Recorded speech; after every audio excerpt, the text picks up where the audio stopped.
Thank you for joining us on our journey here to preserve the history of mixed martial arts. When I wanted to take on this project, I needed help. I brought in one of my favorite matchmakers, Miguel Iterade, and the MMA detective, Mike Davis. So to do this, we've been able to preserve history. Welcome and enjoy. Hey, Miguel Iterade here for the Lights Out podcast. Obviously, I'm joined by the MMA detective, Mike Davis. We got Chris Lytle and the latest guest for our deep dives about to join us here, Tom Erikson. Mike, what do you got for us before we get into the big cat? Okay, so I'm in Florida. September, world-class grappling. You can go to Smooth Comp. I'm going to be hosting that event, the grappling event, jiu-jitsu event, and in September 18th. And then October 11th, I'm at the Olympiad, world-class grappling. I'm hosting a grappling tournament, jiu-jitsu tournament in Orlando, Florida. So September 18th, Tampa, and then October 11th, I'm in Orlando. So please come out, say hello, and go from there. Miguel, who you plugging? Well, I want to give a shout out to my man Keith Mills. If you follow the podcast, we appreciate it. Like, share, subscribe, that sort of thing. But with Keith, he's an old photographer, a road warrior from the old days of MMA. He's got pictures from hundreds and hundreds of MMA events. We just recently came to a little bit of an agreement with him to share some of the other pictures with him and stuff. And it's been really nice on our site. And, he's written this book, which is called The Declaration of Independence. This is volume 1. It's going to be volume 2, volume 3. It's got chock full of his pictures and interviews with people and stuff. It's a real labor of love for the sport. And he's helping us out with pictures. So let me interject on that. Miguel, in that book, so I pride myself on finding like those really difficult to get questions. And in his book, every single picture has got a quote from somebody from the event. It is chock full of incredible information. Like if you're really into the whole nerdy Star Warsy stuff that, kind of bubbles up to the top on this podcast, that book is full of it. Excellent. Keith Mills did a great job on that book.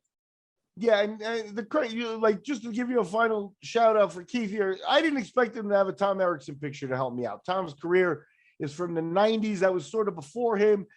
Tom competed in Abu Dhabi 2009. Smack, I got pictures of him. We can spice up the view here. And, that's thanks to Keith. So head out to Amazon or any of those places and check out A Declaration of Independence. Mike, Tom Erikson, we got the big cat. I taped a preview with him, a good half hour. I could tell he's dying to talk. So what do you got for him? Okay, so in essence, Miguel, some of our case files got a little dust on them. Tom, I've been sitting on for a while. And on top of the information I had already gathered on him, I put 3 additional days of between 12 and 14 hours each day, just really getting my hands dirty in regards to watching his fights, researching the other people in it, as well as talking to people on a personal level about him that either were at the event or knew him personally at the time that he was competing. So there's a couple twists and turns in this interview that I believe are going to surprise him or might catch him by surprise. And, we put a lot of work into it, all of us, you, I, and Chris, we put a lot of work into this.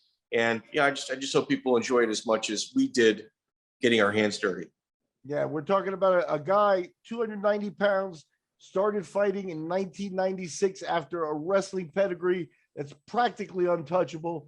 And I'm telling you, at one point, this guy was somebody nobody on the planet wanted a part of. Here's Tom Erikson.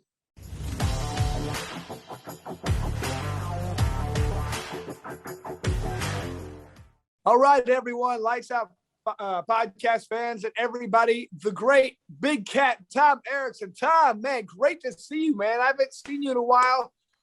This gentleman has actually got to corner me a few times, and good to see another guy who's lived in Indiana for a while here. How you doing, bub? I'm doing great, man. I appreciate it. Just was thinking about the last time was Joe Riggs in Connecticut. Ooh, I know. Yeah, man. big old cut on my face. Yeah. Now I remember now rumor on the street is I want to know if there's any truth to this. I heard something a while ago that you actually had like a wrestling match with Emmanuel Yarbrough one time. Did you pin him? Is that something that really happened? How'd that play out? Absolutely, man. Google it. Tom Erikson versus Manny Yarbrough. That was my second NJCAA title, junior college. I was in junior college.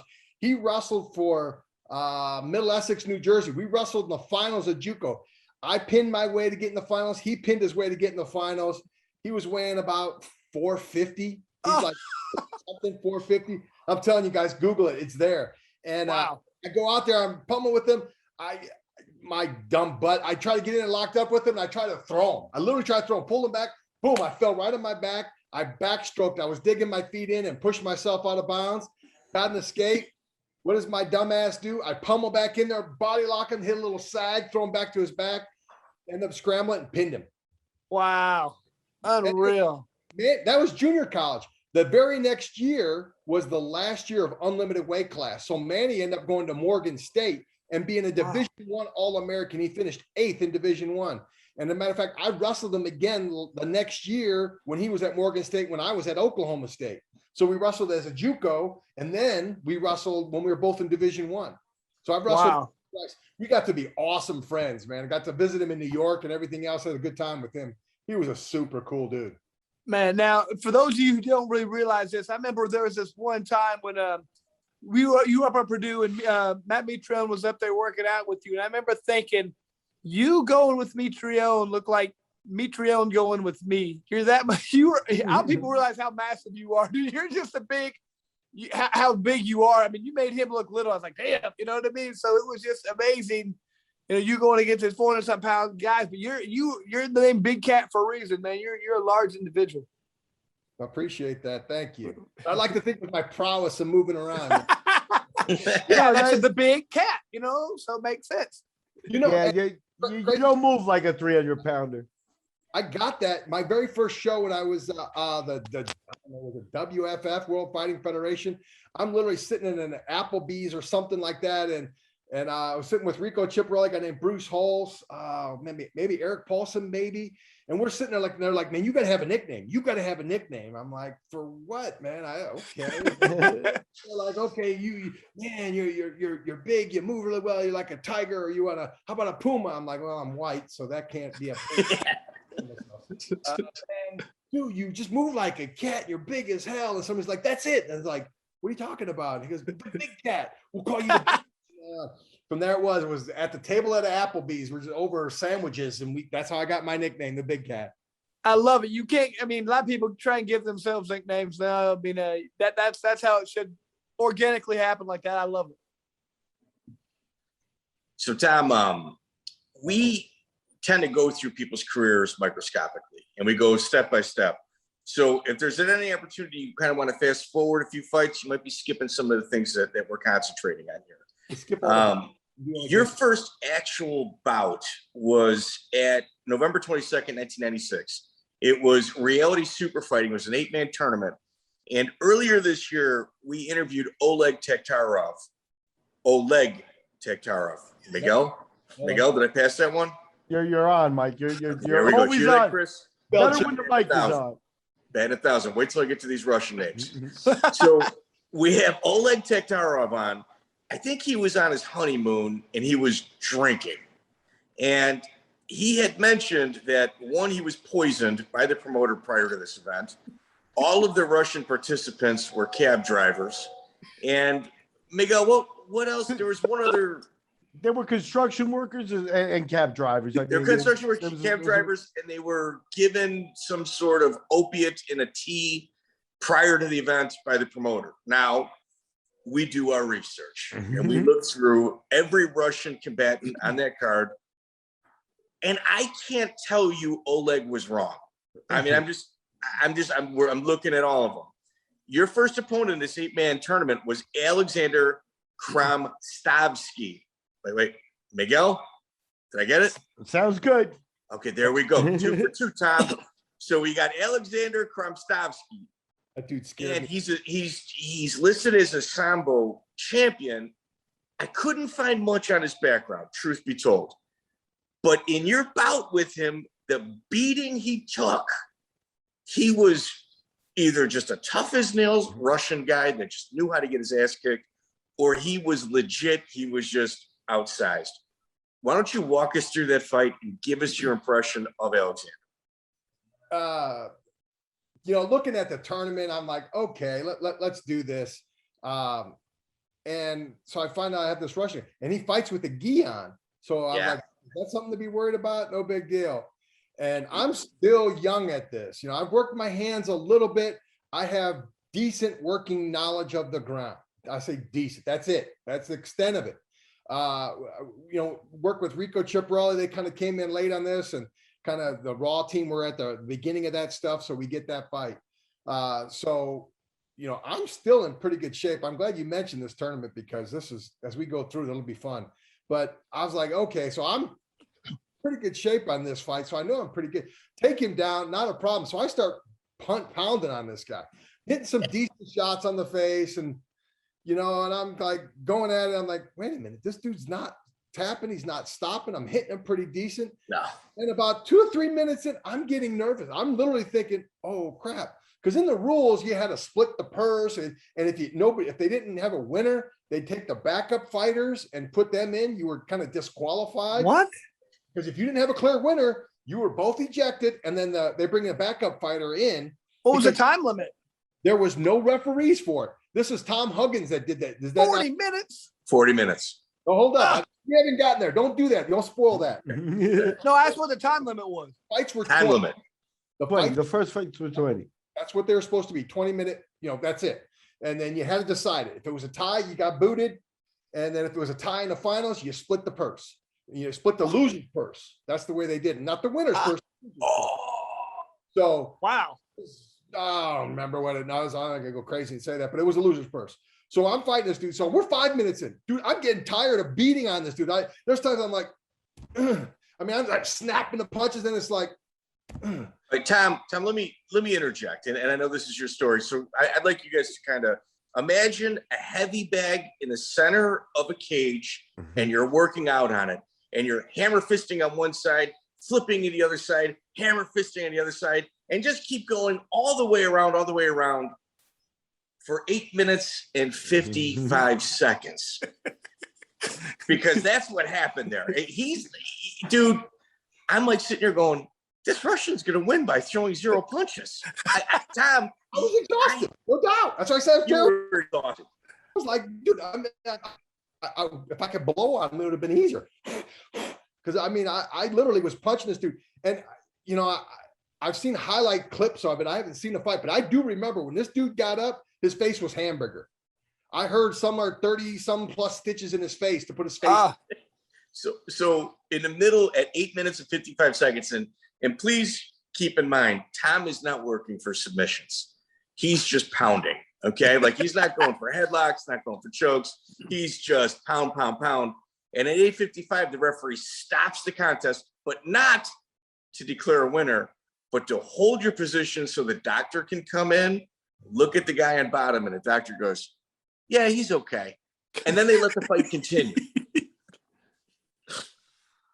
Right? Am I right or wrong, Tom? That's true. It's true. Didn't they also ask his corner if they wanted to quit? And his corner was like, no. So, yes. Like, what you're thinking, I'm getting tired. Then those two things happen. The ref is like, this is great. And the corner's like, no, we're fine. I mean, what are you thinking? I told you, I was scared because I knew the ramifications if we tied. I was done. I mean, in terms of fight, no, I would not have won. It was a tie, but I'm out. And I'm like, man, okay. And my next fight, and I kind of looked at the card. My next fight was going to be an easy one, which it ended up being Willie Peeters. Oh, slow down. Let's see. Concentrate on this one. I want to see what happens here. Yeah.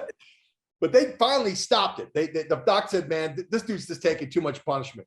His gi, he walked in with a white gi. He walked out with a red soaked gi when he stood up.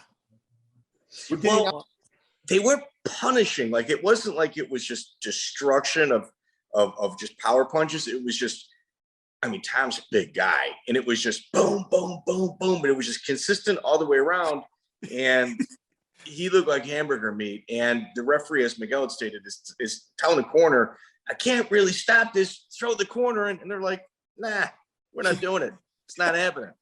So Tom gets his hand raised. and they bring out Willie Peeters. Now, what was your impression of Willie prior to the fight? I thought he's a guy with a singlet on. What the hell's he wearing a singlet around?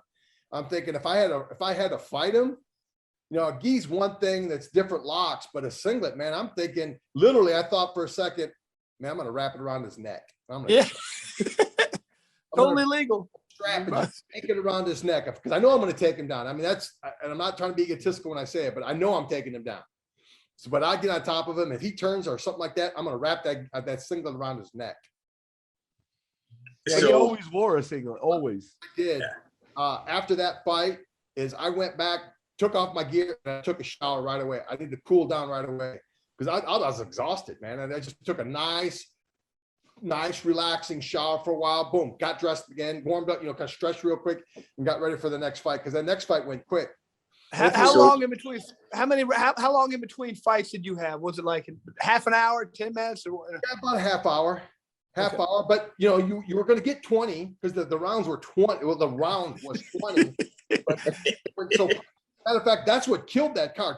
Tom Huggins was the matchmaker on that, I think, and the Brazilians cleaned up. You had Mauro Sperry cleaned up on somebody. Murilo was in the tournament, and then you had Renzo that cleaned up Oleg. Matter of fact, I wanted to jump in when you're talking about Oleg. That was the first big time fighter that I met. I walked into the venue. We're at the hotel, and I just kind of walked by the bar, and there's Oleg, and I'm like, man, I know that's Oleg Taktarov, man. So I went down. That was the first kind of fighter. It was so cool. I was kind of all, woo, cool. Talk to Oleg at the bar. So Tom goes through Peeters in like 31 seconds, and he won by a crossface. Like Peeters. I caught the face, and I just pulled it, and I just yanked it across, and I had I kind of had boots in. I had his hips pinned, and I body locked him, took him down. He's got his belly down instead of traditional rear naked. I didn't know what I was doing there, but I know if I catch the face right underneath his nose, I just kind of arched up and pulled back his head straight back into his body, and he's just like, ah! Peeters. I guarantee that was painful, man. Yeah, Peeters didn't want any part of Tom. Peeters kind of dove in, gave up his back, was hoping not to get absorb too much punishment, and tapped. And he was billed as a champion out of Holland, a cage fighting champion out of Holland. I saw plenty of fights. He seems more of like a money collector type to me than he was an actual cage fighting champion out of that country. So Tom winds up in the finals against Murilo Bustamante. So up until this point, Murilo Bustamante, like if we go for the total time, Tom Erikson's got wins over Alex and Willie Peeters. He's got 1 KO, 1 submission, total fight time 9 minutes 24 seconds. On the other side, you got Murilo Bustamante. He's got wins over Chris Hassman and Juan Mott, both by submissions, total fight time 2 minutes and 9 seconds. So he really hasn't broken a sweat. And if you look at Hassman, there's not a lot in his background. And Juan Mott, who's billed as Brazilian, he's got a jiu-jitsu school in Jacksonville, Florida. He is 100% a fake black belt. And I know you're not supposed to make bold statements. We're supposed to kind of, be easy. He is a pretend fighter that has a school in Florida. He's got like a dim mock black belt. I don't know. Good. Man. So in essence, if it works, in essence, Bustamante's got 2 buys, and Erikson has got about 10 minutes of fight time in where, I mean, that's. Well, to be fair, Bustamante's got 2 buys. Erikson's got 1. Like that's true. Really, that's fair. and it's not the guy that Oleg has told us is the person that is supposed to be the buy, I might add. Yeah. So take us into the finals where there's a 100-pound weight difference between yourself and Murilo Bustamante. That is the beginning of that was the first salvo in terms of the war between Brazilian Jiu-Jitsu could beat anybody, any size, any style. That was the big thing coming out with Royce and everything else. And because Royce did well, he took care of Severn. But that was the big thing that they could. Size doesn't matter. Size does. I know we know different, you know, or hopefully we proved it a little bit, but I give Murilo credit.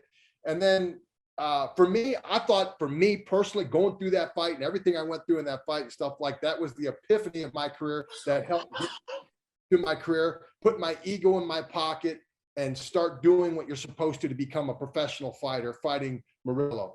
It was like fighting a wet snake.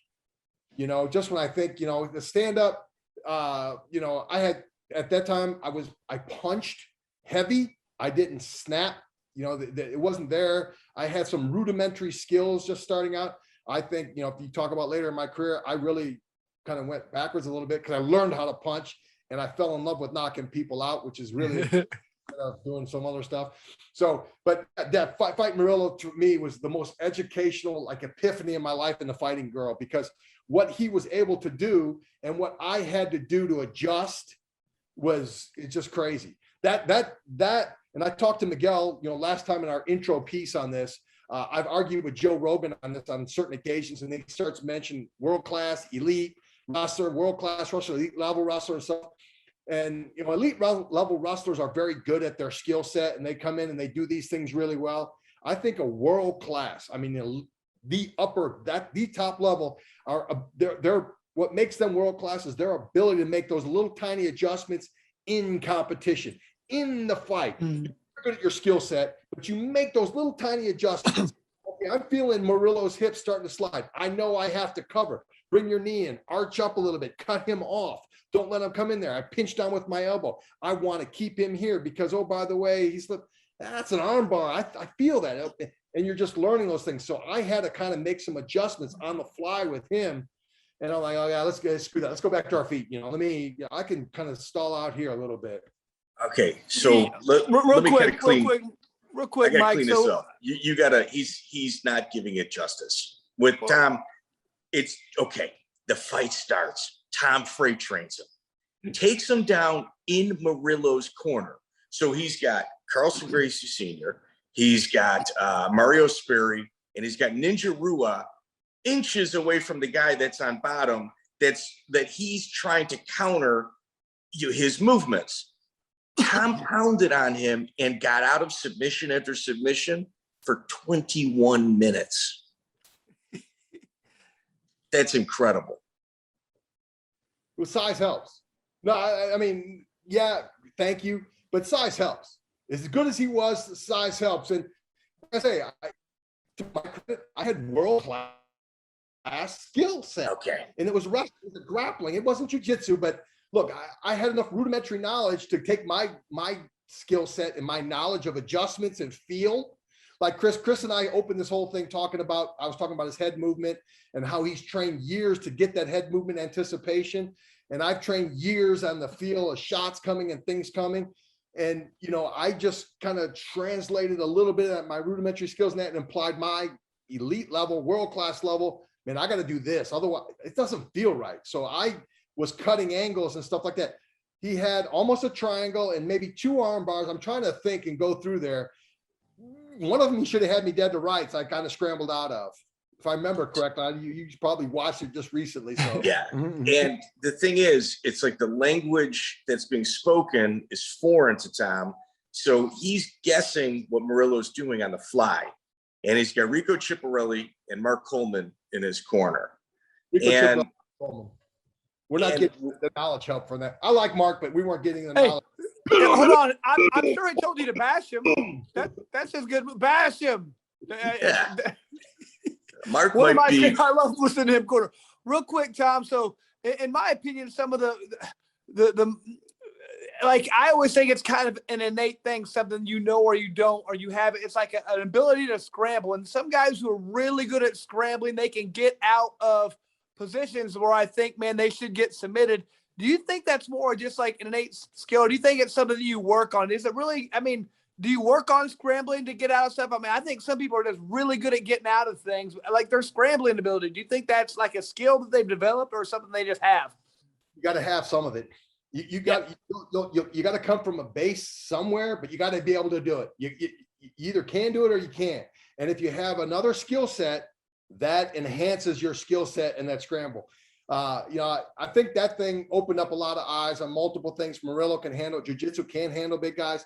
But the thing that surprised me, I earned my name that night in terms of what I was able to scramble out of, and to see somebody about 290 pounds move like that. I could tell you Renzo and all those guys were like amazed coming in the back. They're like, they couldn't believe a guy my size can move like that. And oh, by the way, that scramble was that long, but the whole fight was 40 minutes. So let's frame this properly for the people at home. After 21 minutes in Murilo's corner, where Tom is fending off submissions and pounding, Tom backs out, says, "That's it. This is a game that I know I'm going to make a mistake in, and let's stand up again." And when you see the difference in size between the two individuals, like if a space alien came to Earth and saw you two standing next to each other, they would say you guys are two different species of people. There's a huge, they're not even like, they don't even look like two the same people. Yeah. So Tom, you get out, Murilo starts to butt scoot.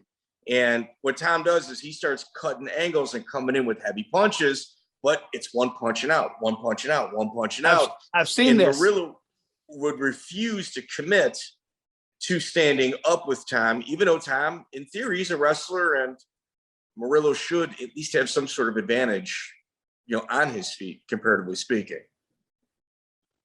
Well, Tom, there's a situation too where you said size does matter, and at the end, I mean, in the stand-up game, if he had stood up with you, even if you had rudimentary skills, you're just a big guy. I'm thinking like, how could he hurt you? You know what I mean? Unless he caught you in the chin, you're not really, is that accurate? And bother me a little bit, but like I say, at that point, I had enough skills where I hit heavy. I mean, when you got 280 pounds and it hits you, it hits heavy. 280 athletic pounds. I'll brag about myself. 280 pounds of athletic pounds hits you, it hits heavy. And I hit him a couple times, and this is like, he knew better. And I was like Portuguese, and he wasn't getting up. He's like, no. So they go the full 40 minutes, and it's ruled a draw. Afterward, they interview Tom, and Murilo is nowhere to be found for the post-fight interview. Like he's done. And what Tom says is, well, it's kind of on him. It's on him. I gave you guys my all.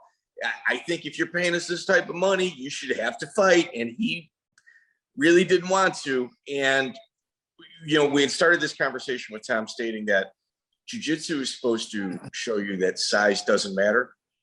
It absolutely did in this instance. It for sure 100% matters. And Tom proved that theory wrong. Well, there's a caveat to that saying, and size does matter. But there's a first sentence to that, and the first sentence to that, and I've had to use this and stuff. When talent level is relatively equal, size does matter. Exactly. If there's a big disparity, size doesn't matter. But when talent level is relatively equal, when you have, in my case, Murilo, definitely world class. Oh, for sure. Size, helps. Size matters. Miguel, so when you tell me that bigger isn't better, but it's still bigger, you're right. You're right in that instance. Well, Tom, I think, I'm going to take a second to talk a little bit about Tom, because the bottom line is, Tom is hinting about it, that it's size, but it's also quality size. And yeah. I don't think you quite understand. You're talking about a guy who was fighting at 280, 290. So he was bigger than Coleman, bigger than Kerr, bigger than those guys, a step above them, like in size but still similar speed, and the skill package was right there with the same thing. So even those guys had respect for Tom before he even fought. You know what I mean? And you're talking about a guy who, if Bruce Baumgartner hadn't existed in the wrestling world, he probably would have been in the Olympics. He probably would have been that super heavyweight, the greatest super heavyweight of all time. Alternate for three of them, 88, 92, and 96. So, wow. So the bottom line is Baumgartner got in his way, but when he says world class, when he says elite, and he says, "Hey, I'm going to talk," he's not talking himself up. It's just facts. Okay. So let's also talk about other facts in regards to this fight that no one talks about. So Rico Chiapperelli, we had started this conversation with, he came on late into your training camp. Yep. Okay, so Rico Chiapperelli at this point is working out with Renzo Gracie. Shows up in Tom Erikson's corner where Renzo's on the card. And after this fight, because of what happened with Tom and his performance against Mario Sperry, even though it was a draw, Rico Chiapperelli was no longer allowed to work out at Renzo Gracie's gym. Really? Yeah, Carlson didn't allow it. Carlson was pissed. That was like Okay, now here. You say Carlson's pissed. Well, Carlson Gracie, who I've got so many questions. I've got more questions that there's possible answers in regards to him. He would train people to beat members in his family. Like look at Ishmael. He would train him specifically to beat people that he was related to. But now Rico Chiapperelli shows up in your corner, and Carlson's got enough sway to have Rico kicked out of his gym, even though I think Carlson's lined up people against Renzo. Yeah. It's weird. But stayed really good friends with the Machados, and thus Renzo in the back door. He remained friends with those, but everybody else kind of shut doors on Rico. Man. What was his? What did he say to you when this was all going on? What, Rico? Yes, He was more about positioning, about movement in terms of. I'm talking with them. With what? With the politics taking place with the gym. He told him, look, dude, I'm from Oklahoma State. You know, my college was Oklahoma State. Our rival was Iowa. Rico Chiapperelli was Iowa. I was from Oklahoma State. That's my mortal enemy in college athletics, so to speak. But we didn't, that's not how we thought.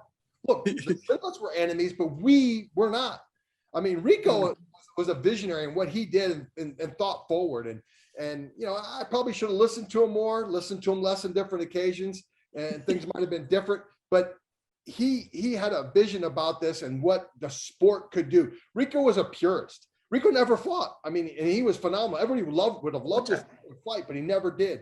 But he was like a purist, you know, just one of those little savants that rolled around. His wrestling style was perfect for fighting. It flowed tremendously into jiu-jitsu. Rico wasn't a power guy. He was actually built a lot like Murilo, that long, gangly, you know, but strongly. Won his national title at 177, but, you know, rolled around about 200. So, you know, they still had a good relationship, and he would get the feedback. It was coming up from those guys. You can't mess with wrestlers. No wrestlers in the gym, and they kind of started forbidding wrestlers to gyms now. And then, because back in that time, that's when that little fad came. When I wrestled at Iowa, I wrestled Oklahoma State. I remember going out to Huntington Beach one time. I can't remember what event I was getting training for. And we went to a gym, and there's a guy in a gym that was from Oklahoma State. And I'm with Rico, and we go to this gym owner, and Rico knows a gym owner. And he goes, yeah, I got a guy from Oklahoma State here that trains Oklahoma State, blah, blah, blah. And they're the best, blah, blah, blah. So I go into the gym, and, you know, and Rico says, play it up, play it dumb, play it dumb. Don't tell him who you are. Play it dumb. And I'm like, what do you mean? He goes, you're going to find out. Play this dumb. Just go with this. Okay. And I'm like, okay. And he goes, yeah, we got a guy in there from Oklahoma State, man. He's leading our wrestling classes because we know how good wrestling is in the fight game. So we're in this gym. And so this guy comes up and goes, hi, I'm so-and-so. And I'm like, oh, okay. I don't remember the guy's name. And he goes, yeah. And he goes, yeah, so-and-so Johnny here used to wrestle Oklahoma State. He goes, oh, you did? And I'm like, when'd you wrestle there? And he goes, yeah, I wrestled there in 86, man. And John Smith was there. I'm like, okay, that's a good guess. Everybody knows John Smith. That's an easy guess. Yeah. So I'm like, okay, yeah, wow, you were there? And he goes, yeah. He goes, man, we used to have some good goes. I said, when did you wrestle? And he goes, well, you know, 86, you know, we had those guys. We had a good room back then. I said, well, I don't remember seeing you. And he goes, well, what are you talking about? He goes, well, I was on the team in 86. I was actually an All-American. I was #1 seed in the national tournament, lost in the semis, blah, blah, blah. So I was an All-American that year that you were there. I didn't see you. Goes, well, I was the intramurals. I said, no, I didn't see you in intramurals either because we refereed the intramurals. Our wrestlers got paid. We made a little money refereeing the intramurals. He goes, no, you weren't there. I'm like, what? This guy's fucking telling me I wasn't in the master moon. I didn't wrestle for Oklahoma State, and he did. And then all of a sudden this gym owner goes, yeah, I knew he was a fake. I knew you were a fake, man. I'm kicking you out of here. So the guy got all pissed off. This guy was literally claiming he had been there for months, claiming he wrestled at Oklahoma State and was doing their wrestling class for the jiu-jitsu clubs or people coming in and training using his Oklahoma State cred. Rico was just laughing his ass off because he knew this was going to, because this happened a lot when wrestling came in. Guys would say they had this background and would get into these gyms and these dojos and train these people, jiu-jitsu people, on takedowns. And look, you guys were so bad at takedowns back in those days. It, you know, a rudimentary takedown was a takedown. But this guy was so pissed that I called his bluff, and this gym owner felt like crap because he'd been conned this whole time by this guy. And I'm like, and Luke was just laughing. He goes, I told you, man, this happens all the time. You got to go to Huntington Beach. There's dudes out there doing it all the time. Said they wrestle, etc. The internet's ruined those people, man. You know, there's some facts checking on. Let me check my iPhone. Who are you again? No, that's not true, man. I mean, they got to be. It's hard to scam people now with the internet. You know what I mean? Google has ruined some amazing stories. Exactly. It really has. It's ruined some amazing stories. So real quick here before let me go back. Like, Tom, you're an elite wrestler? How did this come about? You starting to fight? Who talked you into it? How did that come about? So Severn was our pioneer. Dan Severn was our pioneer. You know, Dan Severn he was done with his wrestling. He was clearly done with his wrestling. And then so he started getting into it and got into the final. So we went through the trials. Gosh, what's this in '96? And Coleman was still active. So Coleman lost early. So Coleman jumped over into it and started kind of fighting in there. And I had some different people call me, not the UFC, but some different little shoot up organizations, whatever, call me. And I'm like, no, I'm good. I know I'm going 2000. So I'm going to keep my eye on 2000. Coleman, now you guys need to look this up. And Coleman had placed, you know, in the World's Olympics or whatever, second. But the big question mark on that, do your homework on this, see how many losses he had in that tournament. 3? Back then, you had a pool. You wrestled in your pool. You had to finish top 3 in your pool. So Coleman lost in his pool, but finished in the top 3. And those top 3 would wrestle a round robin versus each other. He lost in the round robin against one guy, pinned the other guy, so he had more black points than the other guy did. So he had 5 black points. The guy that beat him has 3, and the guy that got pinned and lost the other one has like 1. So Coleman wins the pool. He wins it and gets into the finals, and he loses in the final. He's a world silver medalist with 3 losses. Don't trust me. Look it up. Look it up, Mike. Your job. All right, let's wrap this poll up on this first tournament. What prize money? How much was it that you guys had to split? What was the losers? 75. I think we split 75,000. I think I only got, well, I think that was the winners. I think we split the losers was 40. So I ended up getting like 20, 25. Not bad. For back then? That's fantastic. That tells you why Mars ran once and then, you know, never ran again. You know, because I remember, you know, that show, they had a lot of wrestlers there too. I mean, I think Coleman was there, Randall was there hanging out. Yeah. They did interviews and stuff. And, you know, they put a lot of money into it. And then you look and the arena was completely empty. Am I off on that? Or is that a good recollection? It was in Birmingham, Alabama. Yeah, it was. Was it empty? No, it wasn't empty. There were some crowds there, but I don't know if the arena sat 10, there was 3, 4. Okay.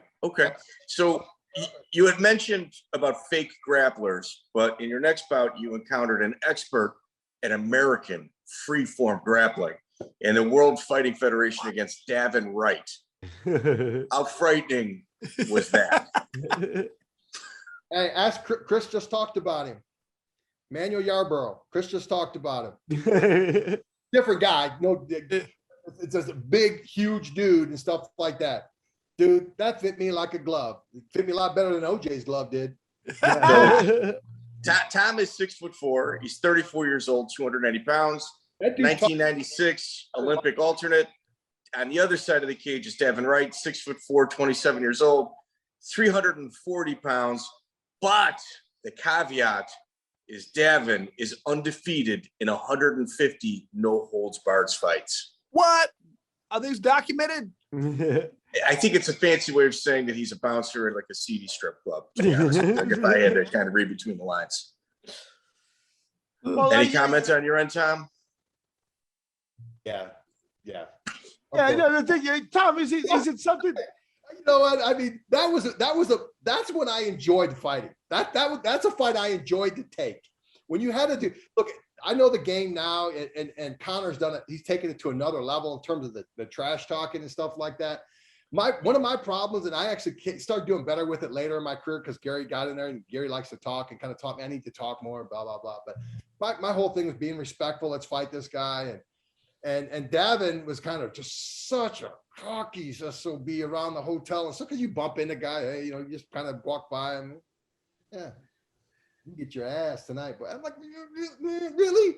Okay. All right. So, just wait, mother trucker. You just wait. Imagine Davin in the car ride there with his buddies all going, oh no, he's a killer. Letting everybody know the entire ride there that he's a killer. And then on the ride back, just dead silence. Just like there's no words being spoken in the car. Either that or he's explaining to them about how Tom Erikson is a world-class athlete. And that's not happening. Or how He's he not got doing lucky. that. He got lucky somehow, lucky. man. If it hadn't been for that one punch that he hit me with, there's always this. No, we had Cameron. That was a lesson. We had our guy Cameron Van Camp, and he just beat this guy in less than a minute, and this guy starts apparently gets on the internet and he's like, man, 9 out of 10 times I win this fight. And he's like, I had a great camp. He said, I had the best walkout I've ever had. I go, hold on a second. He's talked about his walkout, the best walkout I've ever had. I was like, dude, I don't even know what to say anymore. I mean, who cares about your walkout? What are you talking about, man? There's awards for about that. His walkout. There's awards for that. Yeah. I do want to, can I sneak a question in? Because this WFF show, obviously Davin, right? You got paid and it was an easy day of work, but it's kind of a legendary show because Gene LeBell was associated with it. And that's what I want to ask you about is Gene LeBell and what interactions you have with him. Because you talked about Rico and you answered, I want to ask about legitimacy and stuff. The Gene LeBell that showed up at that show, especially the commentary and stuff, was like a pro wrestling kind of, older, wacky guy. What were your impression of? Was he legit? What were your thoughts on that whole thing? Gene LeBell's influences. I kind of found out who Gene LeBell was and I kind of researched and asked some people about Gene LeBell, but I want to back up a little bit. I'll jump right into that, but I'll tell you how I signed up to get in that fight. I think it was a dentist out of California who ended up knowing Gene LeBell. What was it? Tom Kalili, I think, something like that. Well, anyway, we were wrestling. I was coaching at Purdue. We're out in California, Russell Bakersfield or something like that. And this guy is trying to call me, finally finds out where we're at. And we're literally going to the airport. And this is when you could actually go through security, hang out in the tunnel. Can't do that. Out a ticket. This guy comes up to me, and I'm coaching the team. I'm there with Purdue and the whole team. And this guy comes up to me and goes, man, we're trying to get a hold of it. He hands me a bottle of Dom Perignon and an invite, this big old invite to fight in his event. And this is like a token and a bottle of Dom Perignon. Wow. And, yeah, literally in the airport. I'm like, wow, this is cool. My wife, I go home with this bottle and I probably still have it somewhere. I never opened it. I should have, but and I had it. So I'm like, oh, wow, this is cool. You got to remember, I'm still new at this. Okay. I had this one event. I'm still new at this. And I mean, I was one of the best in the world at that point. I mean, I was conservatively would say I was one of the top 5 best in the world at what I did, and I probably a little higher, but I'll be conservative and say top 5. And this guy's offered me this, and this contract had some great numbers on it. If show 1 goes off, show 2, you get this much. And it was a progressive type of thing. And I'm like, wow, that was cool. So, and then you had Gene LeBell in there, and then you throw in some of the other stories, and he's got the most movie stunt man, his judo background and everything else. And then I got to meet Gene and stuff like that. Was pretty cool. And then you start looking at his film credits, and so I'm like, this is pretty cool. This is probably even more legit. I'm thinking about this is more legit than the last event. I mean, because that last event, that 40-minute fight, we never touched on how that got to be 40 minutes.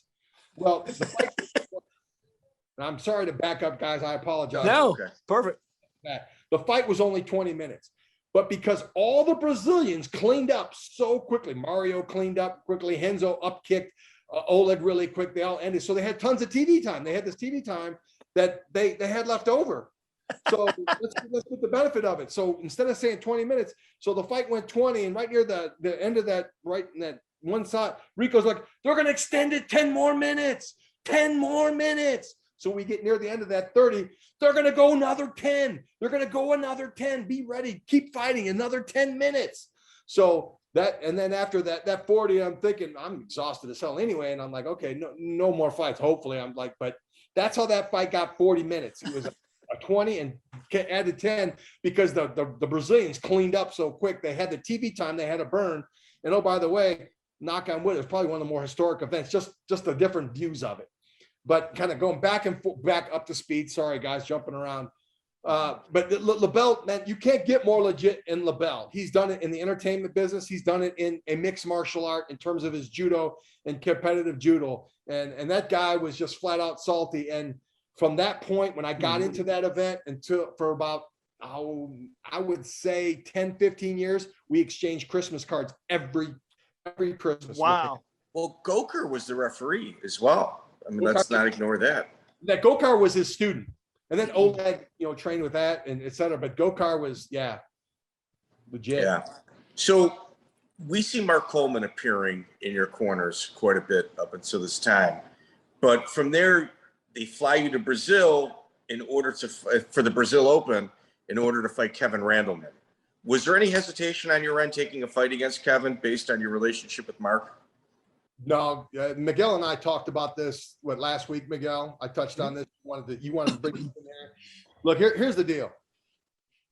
Back then, you had to make your bones. If you wanted to be an MMA, you had to make your bones. And there's two places to make it. The United States wasn't even one of those two. It was Brazil and it was Japan. Those are the two. If you wanted to make your bones in the fight game, in terms of legit respect, not TV, not the American days stuff, you had to go to Brazil. And then if you really wanted to do it in the fight game, you go to Brazil. And then Japan, because you had Pride and some of the hook and shoot and pancrase and all the different events there. So, I already have some gigs under my belt. So, they hit Rico up with that and they're like, we're going to go down there. There was never mentioned who was in the tournament. It was a yes for me to compete down there right off the bat. It was not like, this guy's in the tournament too. I'm like, no, I'm in the tournament. So then we find out that Kevin's in the tournament, So, and then Rico's like, Randleman's in the tournament. I'm like, Randleman's in the tournament. I don't go to the tournament. No, I can't do it. He's in the bracket. He's got to take an ass whooping. I don't know. What do you want me to do? We got to fight. So, because I know I have to go down and make my bones. I can't run away from Brazil. The first opportunity, because if I turn that fight down, everybody knows about it. And we didn't have the internet like we have it now, but the word of mouth would have been churned up. That I had an offer to go down there to Murilo's, neck of the woods, so to speak. So I'm taking the fight. So, like I said, I talked to Miguel about this. So, I don't know, a week and a half, couple weeks before the fight, Mark calls me. We got to remember, we room together on trips and stuff like that.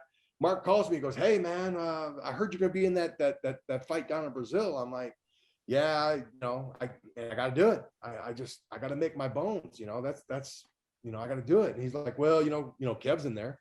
I'm like, yeah, I heard, man, that sucks. He goes, well, you're going to have to fight Kevin. I'm like, yeah, okay. That's what we got to do. He goes, well, you don't want to do that, do you? I'm like, well, no, but I have to go, Mark, I have to go down there. And I'm like, I go, you guys don't have to fight in that fight. He goes, no. Yeah. We fought in the last one and, they invited us back down there. Well, and I told Miguel this, and I'm like, look, Mark's the one that screwed this up because the way it worked out from my knowledge and now even going after post, thinking about it. Look, you go down there and you fight a tournament, you win the tournament, now you fight in the super fight. That's what they do at Abu Dhabi. You win the event and then you fight the super fight because they always have a super fight winner. So that if you win that tournament and then you're going to fight in a super fight and they throw some schmuck out there for you to fight. Well, Kevin won as the last event down there. He should have been in a super fight. And then if I win, then I have to fight Kevin if he wanted it that way. That's the way I saw it. That's the way I kind of just talking to people. That's what you do. And you're like, no. And then the Brazilian people, was it Sergio? at the time? Chiapparelli? Was did he run that one, or was it for Lependa? I think that was Lependa. Was it Lependa? Okay. I know didn't they co-promote a couple events? Am I off on that? But they knew that was what they wanted. They kind of wanted two wrestlers. They wanted to kind of, do that stuff. But so that fight went down. I mean, so it had to go down, I mean, I was not pulling out of it. And, Kevin, and he wasn't either. They weren't going to pull out of it. They like to go down there and have a good time and spend their money. And that wasn't going to happen. So what was the conversation like afterward between you, Mark, and Kevin? Was there any hard feelings, or was it just business? Man, I love those guys. I train with those guys. God rest Kevin's soul, and nothing but big props to Kevin and stuff like that. But Kevin did come to my room after the fight, and he goes, "Man, that was oh man, you caught me with a good lucky one there, huh?" And I'm like, "Which one was lucky?" Man. I mean, he had the one that knocked him unconscious. but it just like that was a little stab, and I kind of roll. I thought, which one? And like, because I thought everything I threw, I hit him on the button with, and I'm like, okay, yeah, okay. Because I didn't really talk to Mark after that because they didn't see him. I ended up getting out of Dodge. I didn't go to the party out or whatever. I had a flight go home. Matter of fact, Chiapparelli stayed and ended up getting me paid and came back and ended up doing it post stuff. But I had to leave or something like that, so I didn't even go to the party. Boy, I missed out on that. Well, I think we also need to put this in its proper context. How old are you at this time? When was that fight? 97, right? It was 97. So what? I'm 30 something. What am I? 35? You've been 35 or 36. So you're cutting your teeth in the fight world when you're on the other side of the hill, so to speak, in regards to my wrestling skills. I was on the other side of the hills, in terms of your peak, your athletic peak. So you turning down any big opportunities at this time, it wouldn't be smart on your end. So I mean that also has to play into the equation. Oh, especially in Brazil, you don't turn that down. You can't turn it down. So from Brazil, Tom, you go and you fight Ed de Kruijf from in Japan with Vale Tudo, Japan.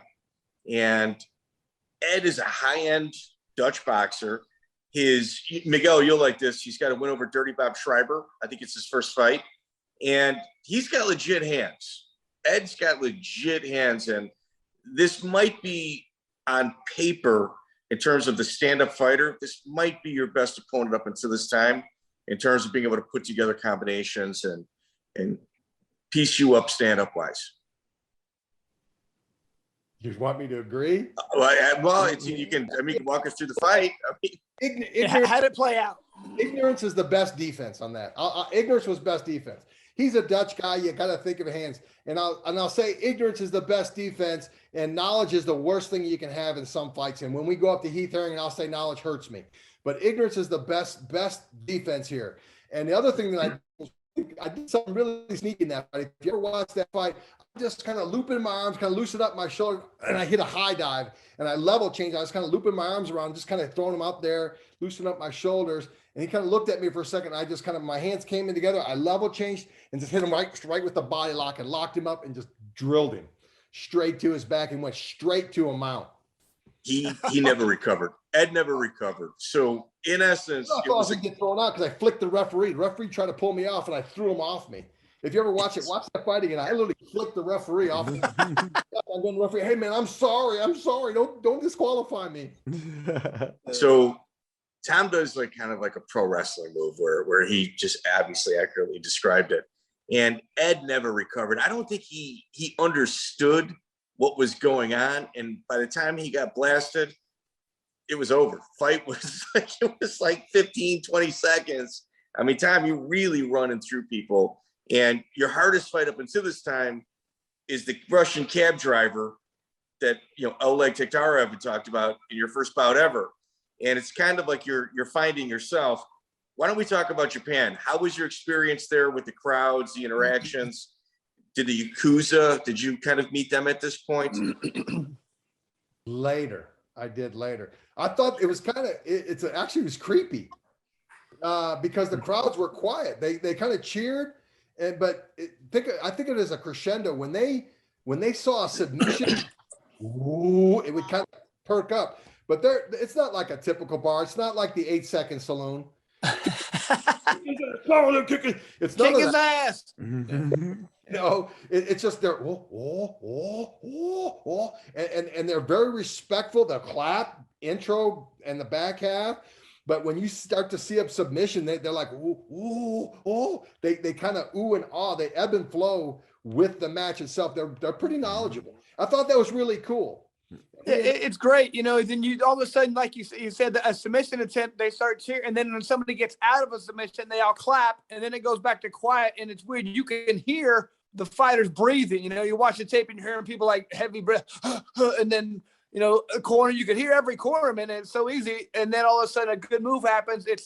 You can really tell they're knowledgeable on what's happening. They're not just yelling. They know exactly when somebody's in trouble and when they're not. Exactly. I thought that was really cool. And oh, by the way, now I'm in Japan. Now I'm seeing fans. There's like 15,000 people there. Dude, I'm one of the best in the world. We didn't get that, fans. I mean, this is cool. This is really cool. I tell people that's why I love going to Japan. Back in the 90s, fought in Pancrase, is you were treated like a professional athlete there. You weren't treated like that in the States. I mean, here it was, I don't know how to describe it. It was still like an underground, like you were fighting in a warehouse with bales of hay is what people thought of, but in Japan, you were treated like an athlete. It was great. You were fighting in a real sport with real fans. Yeah. So from there, you fight in Pride 8 against, I think, a future friend, Gary Goodridge. Yeah, that was interesting because now, and I love Gary, but I watched film I can't remember who he fought before that, and he threw the fight. There was something fishy about the fight before that, because I'm scouting and going off the stuff I see in that fight. Not all this. You kind of look at all his fights. I know he's a striker. I know he hits real heavy. He's an arm wrestling guy, and I know he does some different stuff. Was it Maeda? No, it was Ogawa. Yeah. Oh. So yeah, he's carrying him, right? So in hindsight, we know he's carrying him, but I'm watching, so I'm like, oh man, I can do this, I can do this, and I'm feeling good about some of the things I think I'm going to try. And so I go out there, I take Gary down and everything, and there's a clip in that fight where Gary literally, and I have a spandex on, cup on, and stuff like that. Gary takes his foot and he pulls my trunk down. I'm literally, I'm in guard. I kind of look down. No offense, sorry. I'm looking at my junk. What? And the referee, and I'm like, bam, like. I dive back into his chest, and all of a sudden I kind of peek my head up. My nose is starting to bleed because I'm like, I looked up to the ref to try to beg. I'm like, hey, look my nuts. And he's just sitting there teeing off on me. And I'm like, what the? Dive back down, a little blood trickling. So I'm just keeping going up there. And then in the second round, I hit him. I literally closed the distance so hard on him that we almost threw him out of the ring. I turned him into turnbuckle. He gets caught on the top rope and pulls himself back into the ring. That was a 20-minute fight. At this point, it's 20 minutes, but it's you haven't really faced adversity yet. Like you really haven't. Like you're going through people just like a knife through butter. And you finally face some adversity in Pride 11. You had mentioned his name earlier, Heath Herring. Yep. And with Heath came your first loss. So Yep. why don't we talk about how that fight came together, walk us through it, and your feelings afterward. I think the fight we wanted, the fight we really wanted, we wanted Huas. We wanted Marco. We wanted Marco after the Kruijf fight. So you say we, who is we? Who was in your camp? All You of and us. Chiapparelli. I'm Part of that discussion. I'm out of discussion. They're bringing me a name and stuff like that, skill sets, blah, blah, blah. But their thing was let's fight some of these guys. Let's fight the guys. Not anybody. And Huas was a guy, and Huas fit me style wise in terms of my ability to take down and neutralize and stuff like that. So Huas fit me. So that would have been a good fight. He had good hands. He had good kicks and stuff like that. But you remember, I'm still in the back, so I'm still elite. I still have that pretty good first step, so I could have. I like how I did it. We can argue about it, but I like that matchup. That's the fight we wanted. And after the Goodridge fight, I don't know if they were happy, not happy. That fight more down. semi-entertaining, but not great. You know, I don't have the physique to entertain. Coleman did, Kerr did. So they can do that stuff because they got that chiseled up look. I just fight and, you know, kind of maul people, do my thing. But so they threw that fight at us, and I'm like, okay, we're going to get paid decently. Let's do that fight. And remember what I told you guys before, ignorance is bliss, right? Not knowing something, a man's skill set is bliss. It's awesome. When you think you know something, it's dangerous. Well, guess what? Guess where he fought out of? Where Heath fought. Now, Heath is kind of a failed American wrestler. Good, but he's fighting out of Golden Glory. Oh, he's got to have great hands, so you don't want to stand with this guy. You don't want to stand with this guy. Okay, let's not stand with this guy. So we go into that fight. I don't know if you're going to ask me, but we go into that fight. I take him down. I'm kind of just rocking some stuff, staying active and things like that. And then for some crazy ass reason, they stood us up. I do not know why they stood us up. It very rarely happens, but okay. So like I say, knowledge sucks here. So I'm thinking, oh man, maybe Chiapparelli or somebody might have said something to me about it, or, you know, in the corner listening to him. They're like, hey, we got to take him down again. Let's take him down again. Now I'm a little tired because we're midway through, because those are 2 10-minute rounds. They're 10.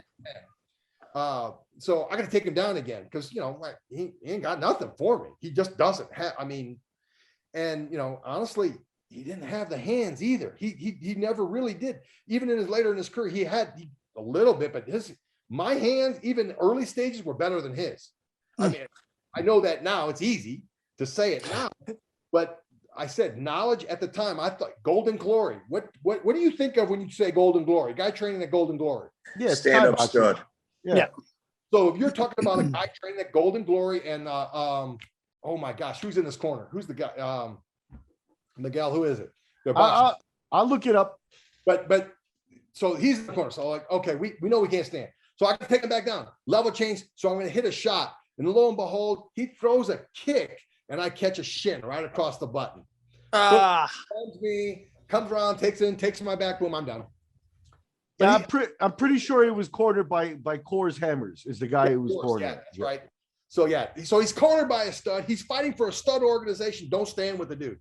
And who's in your corner?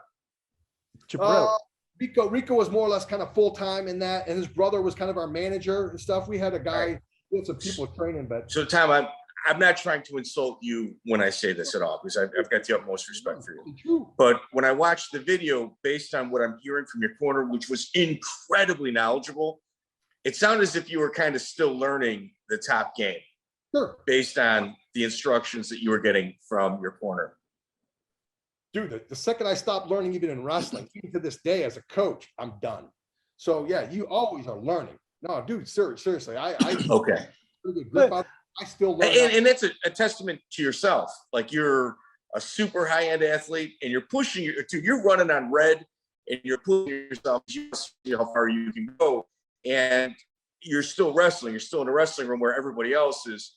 Like you had said, Heath Herring, he moved out to Holland to go train with Golden Glory. Like, that's not what you're doing. You're still coaching. You have a life. You've got a family. Yes, let me ask you. So Heath Herring, it was about 10 months between that fight and your previous fight. Did you do a full training camp or like for MMA, or no? You're still doing the wrestling stuff? He just hit it. I was working. I had to work. Dude, I made some money. Yeah, and I saved some money. Look, I was very fortunate. I saved money and I bought a house. I bought my first brand new vehicle. I bought, when you did something, I did that and saved some money. And the fight game put me ahead. Instead of people who have to work 20 years to put their first down payment on a house, I was able to do that in a couple years because of the fight game. And it kept me ahead in my life. It kept me ahead in terms of I had money to put that 20% down and that Sure. 20, 25. So that's what I was fighting to do that with my money and still learning. So yeah. I was still behind on that stuff. So I still had to have a job. Oh, by the way, this fight game wasn't what it is today, where there was guaranteed contract. You had to wait. And yeah, I ended up buying a fax machine from my house. So you have to wait for the next contract, read it through, whether you take it or not. No medical, no this, no that. So So I still had to work. So jumping into a full camp, and that caused a little rub between Rico and myself, because Rico was like, we got to commit to this. And that was probably one of a big thing that we had an issue he had with me, and I couldn't commit, and where I might have been able to make better strides and stuff with Rico and buying in and stuff like that. It was just, that was probably more on me about not doing that. So Tom, did you myself, I know just when I got involved, and this is even before I got involved, I just didn't see for a while this being a very smart, responsible thing to just put your whole life into. I had a job the whole time, like yourself, you're talking about. Did you have a lot of, I had people try and tell me I need to quit the fire department to fight. Did you have a lot of people telling you need to quit coaching just to concentrate, or was that even too early for that? It was too early for that. I nobody said, hey, they're always, that's the first question that people ask, how much you make. They back in those days, they want to know how much you're making. Yeah. Oh, he's tough, and how much you making? They paying you a lot? Does it pay you a lot? So yeah, it was good. It was a lot better when I was making, et cetera. But I was somewhat smart. I'm not going to claim smart at all by any means. Somewhat intelligent in how I did things, and it worked out to a certain degree for me. But yeah, that was a big deal. So in terms of not following some stuff, like I say, knowledge killed me, because even then, Heath's hands were nowhere near what I had for him. No, they weren't. They weren't. But I didn't, the Core's hammer. I added up 1 + 1 and what I saw and what I heard in terms of from who was bringing it there. So I kind of set what I was going to try to do. We were going to set what I was going to try to do, et cetera. And obviously I didn't need to panic. I should have just stayed. Heath would have got extended, et cetera. He had a little flash to him. Oh, the monster shake. And he did the pumped up thing when they stood him up. But, by the way, my student kicked Heath's ass, and Heath was pissed about it. Shake O'Brien. It's true. It's true. So Tom, let's also kind of talk about, like Miguel had mentioned, there was a 10-month layoff. At this point, no one wanted to fight you. You were being thrown names, but you would say yes, but they would say no. And there were so many no's that they would subtract you from the fight card, but keep the other person. Yeah. It's a matchup thing. It's just a bad matchup. And I talked to some guys, and it's like, dude, they're even like a Brazilian, and a Brazilian, if there's a guy that had to fight me, it was a really elite level Brazilian, like obviously Fabricio did, and whatever, you'll get to him eventually, but that I was a bad matchup in terms of flash and panache, whatever you call it. I wasn't the flashy. Now I'm going to pound you out, but it's going to be an ugly pound out. I'm going to take you down. I'm going to control you. I'm going to smother you. And if you're the guy I'm fighting and doing that to, you don't want that. It's just, you feel like crap because you can't move. And I'm not doing 100% enough to finish it, but I'm doing enough to not let you do anything, score points, and do everything else. So it's not a good fight for them. Even if they lose, like getting knocked out in a haymaker, I trade, you trade, that's great. It's great entertainment. You both win, etc. I'm going to win, but I'm not going to win pretty. So I'm not a good fight. And their chances of beating me and stuff like it's going to be an ugly fight for them. Even if it's a jiu-jitsu guy, it's going to be an ugly fight because they see me what I do against Murilo. They see what I can do with it, stuff like that. So I'm big. I'm hard to submit because I'm so big and I move pretty well. So I'm not a good matchup. It's great. It's cool to say they were afraid of me. It's just they were afraid of the matchup, and That's fair. That's fair. I think that's fair. So from there, I'm not going to claim anything I'm not. Here, let's look at this. So Pride 8 happens. He fights Gary Goodridge. 2 events go by, no fights. Pride 11, he's finally got another matchup against Heath. He takes a loss. He faced adversity, and now it's his time to bounce back. Tom doesn't get another fight until Pride 17, and there's special rules for this bout where it's 3 3-minute rounds against it's your classic wrestler versus kickboxer. No judges. If it goes the full 9 minutes, it's a draw, and it's against Matt Skelton. So how does that fight come about for you? Turns my whole career. Fight changed my career. Do you want to bring us through it? How's it come about? The fight's offered to me. and we're going to do this. At this point, Chiapparelli got mad at me. You know, I didn't do what I was supposed to do, and I wasn't committing and stuff like that. So that kind of begrudgingly kind of got that way. So Rico's a little different cat. Definitely knows his stuff. Kind of visionary. Louis was kind of a legal side, helping with the contracts and stuff like that. So Rico kind of separating out because now he's got Couture and Dan Henderson more or less full time training out there in Raw team with Lin up in there. So the Raw team kind of slides off into a different direction and stuff with these guys who are committing full time. I'm not. I've got the potential, but I'm not. But they're still holding on to me because, gosh, I'm going to make some money. So I take that fight. And this time, at this point, Goodridge and I are good friends. You know, we're training with friends. I'm going to Canada to train with him and work on my strike. Like I told you, it's a curse. But so I work on my strike. I'm working on some stuff there. I'm working on his wrestling. So we're working together. So Gary, this whole time is telling me this is a gift. This is a Christmas present to you. This guy has no clue of what you're about, what you could do to him. And, you know, I'm like, I just took a loss. So, you know, in wrestling, just like anything in fight game, anything, you're very respectful of your next opponent. You tighten up a little bit. You're like, let's go back to the basics. Okay. Let's cover our bases. Let's train the right way. Let's do what we're supposed to do. Don't skip a step, etc. I think Chris knows what I'm talking about. This, you're like, I start having success. Yeah, I'm doing this. No, let's do this right. And, you know, Gary's always chirping, man, this is a gift, man. I wish I could fight your guy. I mean, it's a gift. So, yeah, so we take the fight. It's kind of a no-brainer. And, oh, by the way, where's the fight at? It's in, was it Japan, right? Japan. It's in the Tokyo Dome. 53. The Tokyo Dome, yeah. Ooh. 53,000. Turn that down? No way. So we're there. Going there. I'm actually, oh, God, look at this. I'm throwing leg kicks. I'm like, wow, leg kicks. So this is a chance. And the reason we're doing this now is one, because we can throw some kicks and then, okay, this is a boxer, you know, let's throw some kicks. We know we can take him down. We can do these things. So I'm ready for this fight. You know, it didn't matter who it was, but I was ready for this fight, and especially for Skelton. And so we go there and everything's fine. The media picture, we do all this stuff. So we're in the Tokyo Dome, and the Tokyo Dome is massive. We know the Tokyo Dome is massive. Chris can equate to the LCA Dome. It's massive. And think of a baseball field like this, home plate's back here, first base, third base.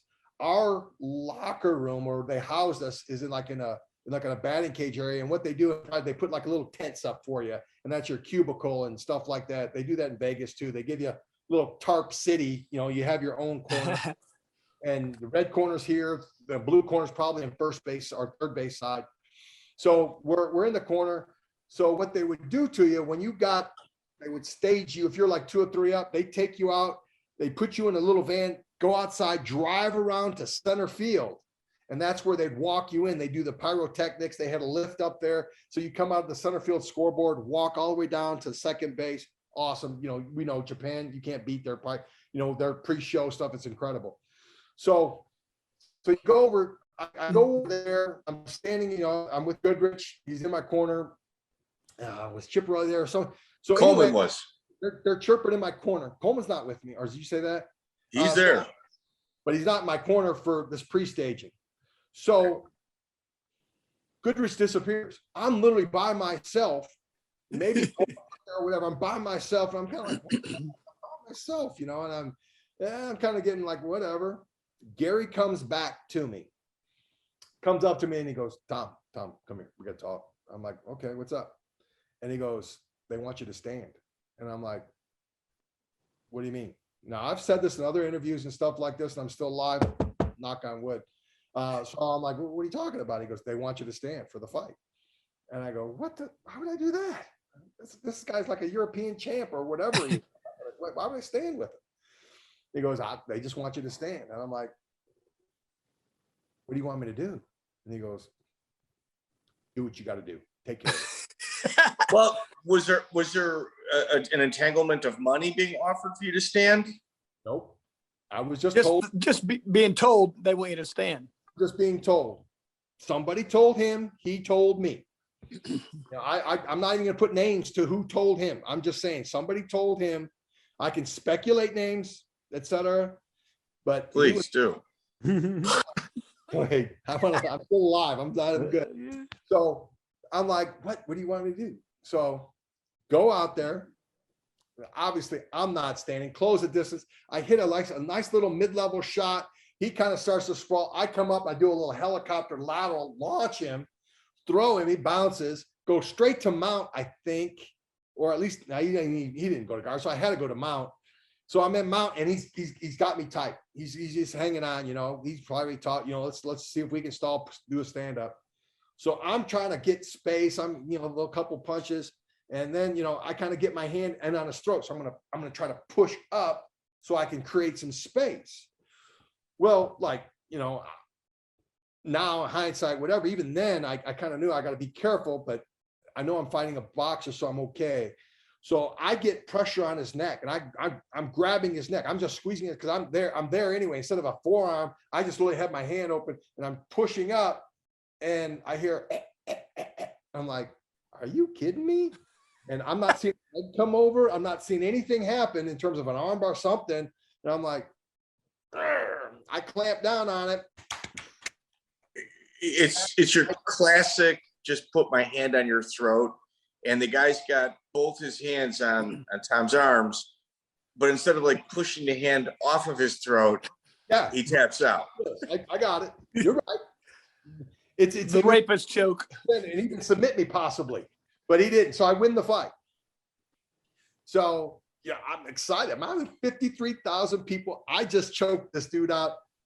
Crazy ass choke, but okay. I won. 53,000 people. They're cheering. I'm jumping up rings and everything else. So we go walk back into the, this is where the problems come. So all of a sudden I walk back. First person is my representative guy in Japan. I have a guy. I'm not dropping names. Don't even ask me because I'm not going to say him. So I have my guy in Japan comes up to me and says, Tom-san, what did you do? Won? I just won, man. And Tom-san, no. And I'm like, okay. And Gary's still pumped up. I think so. It's bad. It's bad that I won. It was bad from a few people that were in my group that I knew, et cetera. It was bad that I won. I go back around there. And then, oh, by the way, the guy comes in, you got to do he hands you your cup, you got to do your P check, whatever that's for. And then they take your gloves because they always auction your gloves off the Japanese. So they send the guy to your dressing room to take your gloves. And if you're smart, you put them in your bag, et cetera, but they take your gloves. And so I'm good and it's all good and nothing's said and done. I won. There really was no big hoo-ha-ha about it. I mean, I knock on wood, I was supposed to. I definitely had him covered. A boxer was not going to mess with me. I mean, we saw that with Randy and Mercer or somebody. So we know whatever.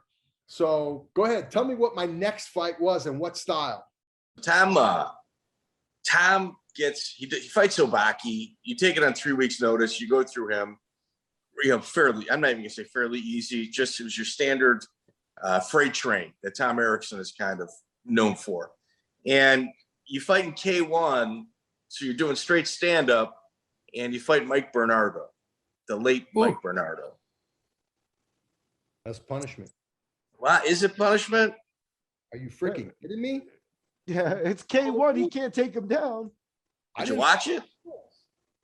What did I just tell you about my fight with Skelton? What I did not do. Look, if you add, I can't add for you. Equals 2 in my book. 2 + 2 = 4. I took a fight and I didn't do what I was told to do. Whoever it said, Goodridge told me, I didn't do what I was supposed to do. Why in the hell would I take a stand-up fight against a world-class athlete like Mike Bernardo? Well, the reason they gave me to Bernardo is because Bernardo missed the opportunity to get into the Grand Prix. And this was a gimme, a fight into to get to the Grand Prix. Whoever won my fight with him, that fight was going to get a berth into the top 16 K1 Grand Prix. And I actually knew that, which was kind of crazy. And then my dumbass actually thought I could beat him. Wow, go figure. So I'm watching film with him. And you know who helps me a little bit? I have Matt Hume. I kind of get a hold of Matt Hume and work on my footwork and stuff like that. I'm watching film. Now, if you watch him break down Mike Bernardo, man, you catch him right over on that jaw, right over that ear. He drops like a light, man. He goes out, boom. So I'm like, okay, I just kind of came here, move, little overhand right, boom, jab, overhand right. I could drop him. I believed it. I thought it. I believed it. And oh, by the way, like I say, why am I fighting K1? Because my dumbass didn't stand up for Skelton. They're going to punish me and stick me back in there with him. Yeah, I thought that looked a little fishy. I'm not going to lie. I'm not going to lie. I'm telling you the truth. I just told you. Now you look, people. If you, like I say, I can't add up for it, but I'm still alive. Thank goodness. I hope I stay. Well, here, let's talk about Mike Bernardo. Let's talk about Mike. I mean, he's 42 years old. It's very quiet in regards to his life, but he passed at the age of 42. They say the cause of death was depression. Sounded like it was suicide, unfortunately. Yeah, it was. Did you hear anything in regards to that? Yeah, it was suicide. I heard some people, Steve Calacuta, he knew Mike and things like that. But yeah, I took that Bernardo fight. No, by the way, there was 4 downs in that fight.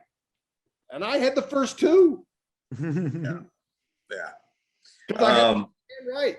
And then he tried to get dirty with me because Mike had a little tendency to kind of dirty box, get in the shoulder and do a little shoulder punches and kind of rough you up. He started to get in there, and I knew he did it because I watched some film. I actually did my homework. I hit him with the lateral and threw him straight to his back and got yellow carded for it. I'm like, I'm money in this fight. So, all right. So the rumor that we had heard also, like in the other aspect of Pride, was that here first. I'm not even going to tell you the rumor. Why weren't you in the Grand Prix? The Grand Prix where Mark Kerr and Mark Coleman had the documentary made in regards to the Smashing Machine, one of the best documentaries ever made. Why weren't you in that tournament? I wasn't welcomed by some people. Was there a reason behind it? You don't want someone at your party. If you don't want someone at your party, you send one of your boys to tell them they're not invited. I don't know, man. I don't know. Mike, why don't you tell us what you think? I think that Mark Kerr was at the top of his game, and this is me speculating.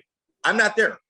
I know nothing, but I mean, Chris, I think I'm the MMA detective. Did we agree on that? Oh, so, yeah. I'm sure. I'm looking at like paths, and I'm looking at like avenues. And for sure, what you just said, I think you were very kind when you said you weren't invited. When there's a party, you send one of your boys to tell you weren't invited. I think that tournament was set up for Mark Kerr and Mark Coleman to meet in the finals. And I think that the high-end Japanese people had Mark Kerr compromised in numerous different ways. I'm not saying that he was going to be compromised in that tournament per se. But I believe that tournament was set for Mark Kerr to either be a superstar or some major wagers taking place where people cleaned up. There was definitely. I would not with you. Okay, that's my personal opinion. The point is, Tom would have thrown a wrench in that and wouldn't let that happen. Without a question of a doubt. And am I wrong in saying that some people there had that almost was it in their contract that they're not fighting Tom Erikson? I mean, wasn't that something? Was that Mark Kerr's contract? Yes or no, Tom Erikson? I didn't see his contract, so I can't tell you. You might as well throw Rico Rodriguez's name in there too. But yeah, I mean, seriously, I think I remember at one point when back in the day when like the wrestlers were just people like yourself. I remember having conversations back in the late 90s. Who's ever going to beat these guys? I thought nobody was ever going to beat a good wrestler who knew how to not get submitted. I thought nobody could beat him. I'm not going to lie. I mean. So, it's comical now how the sport develops and changes, but the sport was so brand new that I thought nobody's ever going to beat these guys. And you were a bigger, better wrestler than those guys who could stay on submission. I bet nobody wanted to fight you. You know what I mean? And that's the reality. I mean, well, nobody wanted to fight you.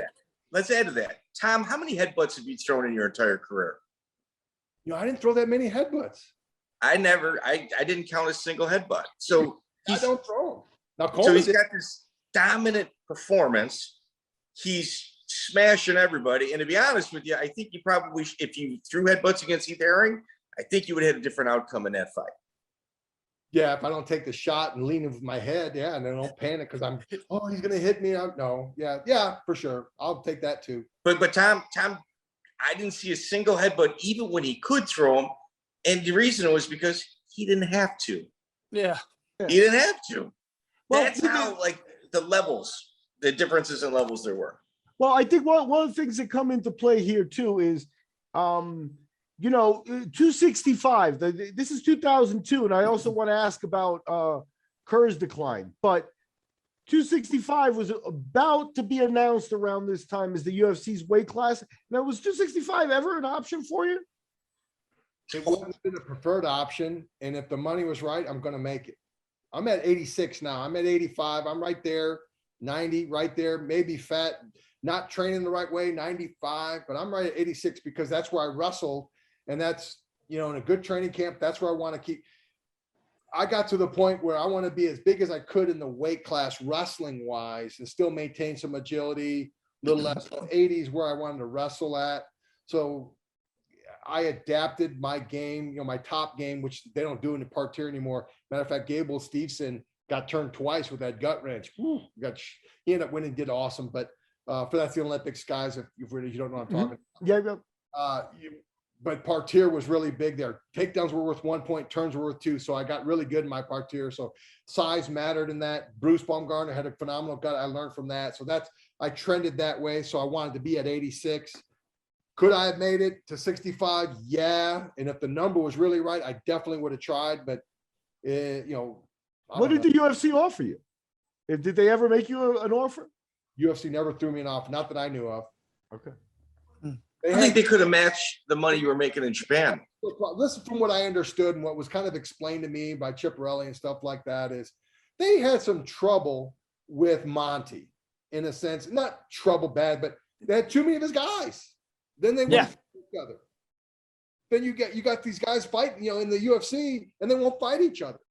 With Matt, Pat, Tim was kind of coming on. Oh, I love that fight, but different guys. So they wouldn't fight each other. And those were fights that you wanted to see. And they didn't want to run up with any of that stuff. So they did their little one fighter from one gym, one team, etc. Because they're, you weren't sure you're going to get a great fight out of teammates. You may not. And oh, by the way, negotiating against your own teammate, that didn't work out because the promoter, because the guy had too much power. And oh, by the way, if you have connections with Japan, you got some shaky power now, if you know what I'm saying, and stuff like that. So we throw the fight, whatever, we negotiate something else. So they didn't like it. So we already had Couture in there. So me going over there, and Randy was doing really well. So Tom's not going to go there. So Tom's got to eat everything else. So Tom, in regards to, you've got to handle yourself a certain way. There's in-ring actions, and then there's politics behind the scenes. You had mentioned that you had some, I guess, some knowledge and understanding of the Yakuza. Do you have any Yakuza stories, maybe not involving yourself, but other people, even if you don't want to mention names, about how certain things may have went down? I know we used to stay at the Tokyo Hilton, love that hotel, and we couldn't there because somebody killed themselves in that hotel. Or no. Wow. Yeah, was it Morishita that killed himself in the Hilton? So we couldn't stay there anymore. That's as close to a Yakuza story I'm going to tell you. Well, I got what I could ask about that I think you'll talk about is Coleman and the Coleman work. I forget the guy's name. Maeda.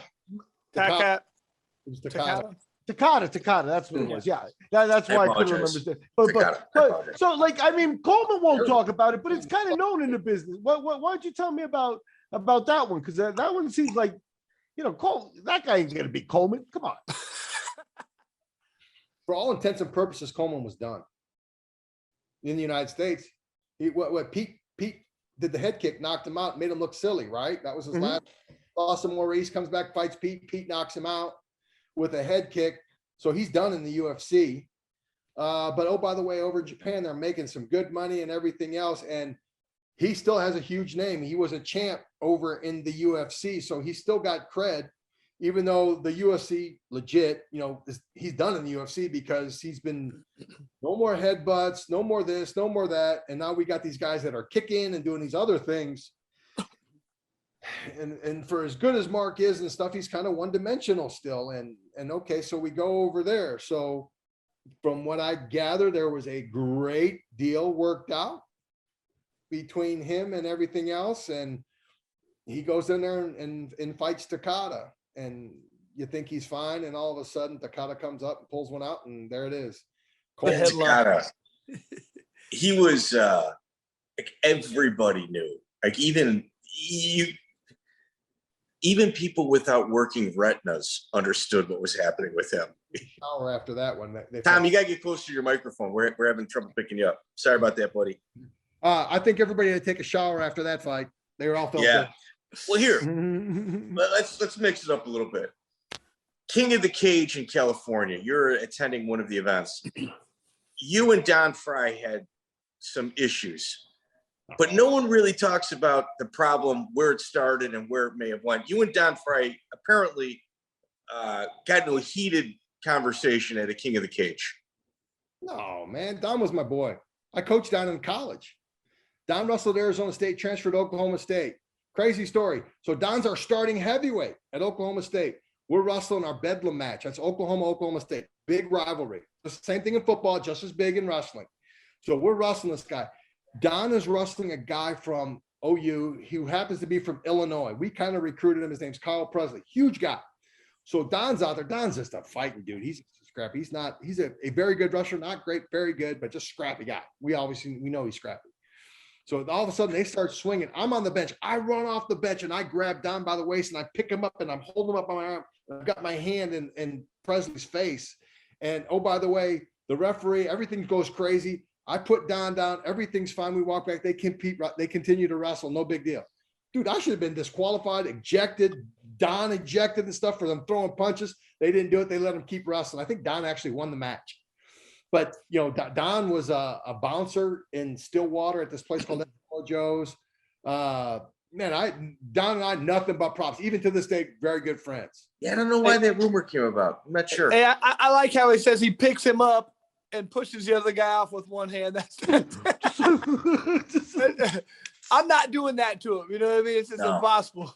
No. He's got the Heisman pose. I know. One under his arm, the other guy. So I chose the smaller guy to pick up. I don't know. Yeah. So no, that's true. Don and I, look, Don was the best at, like, if you signed a fight with Don, he was the best at flipping the switch. He didn't do Connor's kind of flip the switch, McGregor stuff, but he would flip the switch. Don was your mortal enemy. If you had a fight, Don, he was your mortal enemy until after the fight. Then we're back to before the fight. We love each other. Don was really good at that part because I know when he fought Gary, because I cornered him a couple of those fights, though, you know, and you know he hated you. So when Don was on Joe Rogan, which it should be a must-listen interview for anybody that's into mixed martial arts. He had talked about fighting on painkillers and morphine, and he had said that his wife at the time was so fed up with it, she took his stuff away because he was fighting high, and in the event, he was going through withdrawal. That's how hooked he was on the stuff.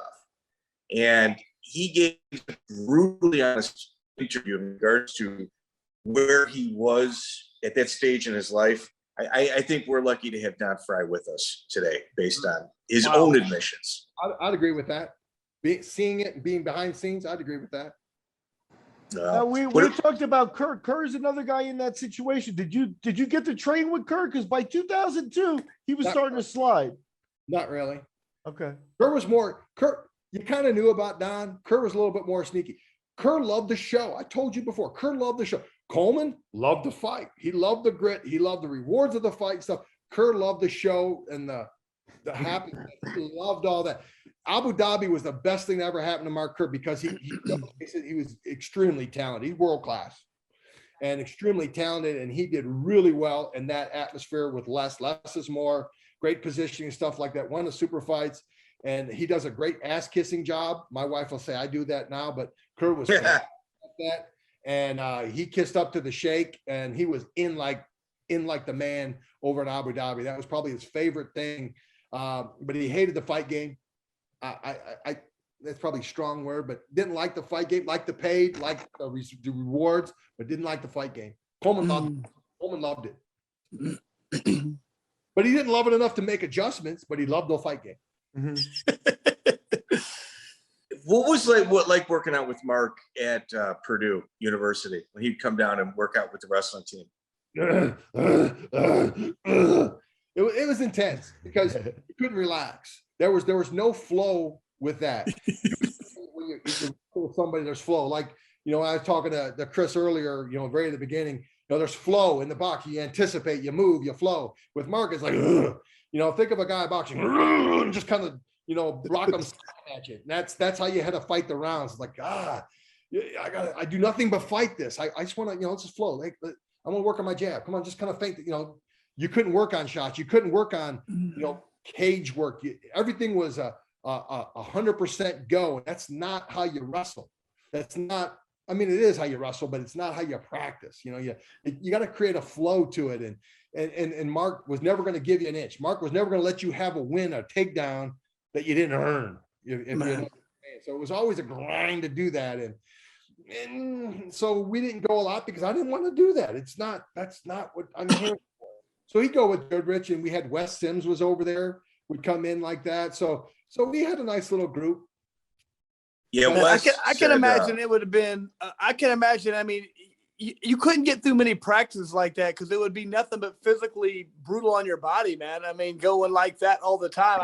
And that's what I think of with the Hammer House. Like they just go in like grind out, wrestle hard for like an hour, and that's practice. Like, how can you do that every day? That would suck.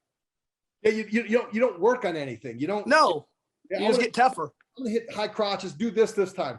Right leg lead, left leg lead. Okay, circle here. Throw a jab. Let me slip it. You want to get some flow to what you're doing, and there's nothing in there. And it's even better nowadays. We've evolved in the fight game, but back then it was kind of rudiment. Throw a punch. I'm going to slip it, take you down. Throw this. I'm going to slip it, take you down. They would be like, and it was just, gosh, like, man, you're training. I know, I think there's people in my background, but it's like ugly, dirty sex. It's like, was it really good? No, I don't know. It was good. Yes. Good enough. Well, good enough. The thing about Coleman, think about that. Was it good? Because I got it. We do joke about Coleman a little bit, like, and Coleman, everything worked for him at the start. So how do you adapt to learning? But here's a situation where within his limits, because of him, that's one of the reasons. And yeah, that's true. But here's a good situation where Mark is seeking out a wrestler that's his level or higher in Tom, because in the Hammer House room, he didn't have that. And he should get props for that. Even if he was only driving up there every once in a while, he was looking. Sure. No, I agree. Look, he's tough. That's a world-class guy. I think he's mean too. Mark is mean. You like to fight. I'll fight. Here, Tom. Here, Miguel, I'm stealing this question from you. Prior to MMA, how many street fights do you think you've been in? Not many. See? You asked that same question. One of the last fights I was like 12 years old. I got my ass kicked and they stole my Halloween candy. Little fat kid crying because the dude stole my Halloween candy. That's an absolute story. Now, but I bet after a while, nobody probably really wanted to fight you after a while. So that was probably a reason not too many fights. People I'm not messing with that. Well, here. After a while, intensity, wrestling wise, I had to switch to. I still do. Got my people love for me. They see me get pissed. Okay, he's gonna break something. My wife yells at me all the time. So Tom, what'd you break it? So now I flip it on her. She hates when I do it to her. But here, if you were to ask that same question to Mark Coleman, what would his answer be? What would Mark's answer be about fighting? In the streets, yeah. Mark used to always fight. He has thousands. Before in a bar, him and Kevin pounded this dude out. Oh man, you always hear stories of it. Did you ever hear the story about where Mark fought at the county fair against Mike Overmeyer? I think I did. Yeah. It's the greatest. We got to get Mark on. I've got it recorded, but I promised him I wouldn't release it. It is one of the greatest stories I have ever heard in my entire life. And it's like an hour long, and various times throughout telling the story is, it didn't bother me.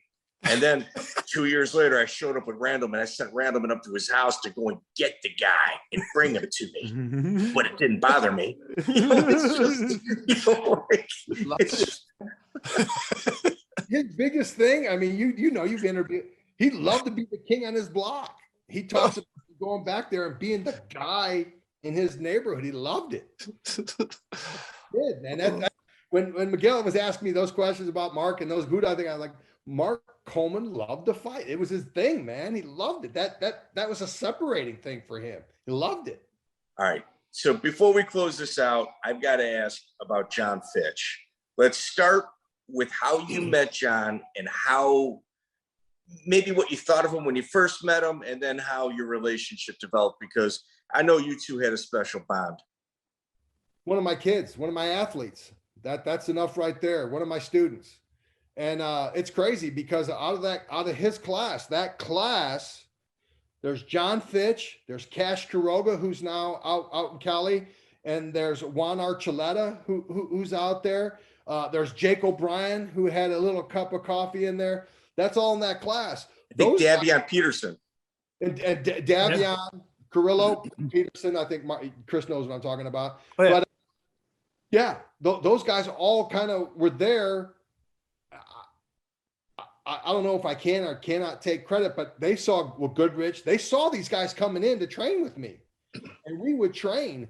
So, and they saw the money and things like that, and they made their choices. But John's a different cat. He's a dances by his own beat and stuff like that. But a great kid. We go up to Fort Wayne, Carroll. That's where he wrestled at in high school in that Fort Wayne area. Got to know his parents, but look, he's one of my kids, man. You love your kids. I mean, it just, you know, I have my daughter and my son. I love them both. And I have, 20 some other kids I love, not as much as my own family, but I love those kids. And there's nothing I would. So when John was dabbling in the fight game, and obviously you were a huge influence of that. I took him over to one of my fights. Or you took him with Fabricio Verdum, yes. But that was after college. But during college, he's taking fights on the weekends. Obviously, you're privy to that knowledge. Are you aware that he's lying to his parents at this time and pretending that he's not fighting? I did not know that. Yes. Yeah. I think I read some clip or heard a clip that you saying that he was lying about that. Yeah. That's disappointing. I mean, that kind of hurt. I think it's great. Yeah, you got to do what you got to do. Now, Tom, at one point, Purdue had the most. That was the college with the most people in the UFC, I believe. I'd have to think that was in some part due to you. Did you encourage this? Did you not really talk about it? I mean, how did that happen? Because I don't think it's a coincidence that Purdue had the most guys in there at one point. More than Eastern Illinois? At one point, they had the most. Okay. Yeah. We, those guys would stay around and watch. All those guys I named, plus some would stay around and watch. And they'd ask questions. Fitch, like I say, I took him over there and I encouraged them to do their thing. And they kind of, some guys got in it later, Cash, and those other guys got in it later and stuff like that. But O'Brien always liked to do it because his brother was a boxer. So yeah. I think Jake had that propensity to kind of probably want to go that way. But, Davion, he was probably falling more in Chris's shoes because he's a fireman and kind of went that way. But,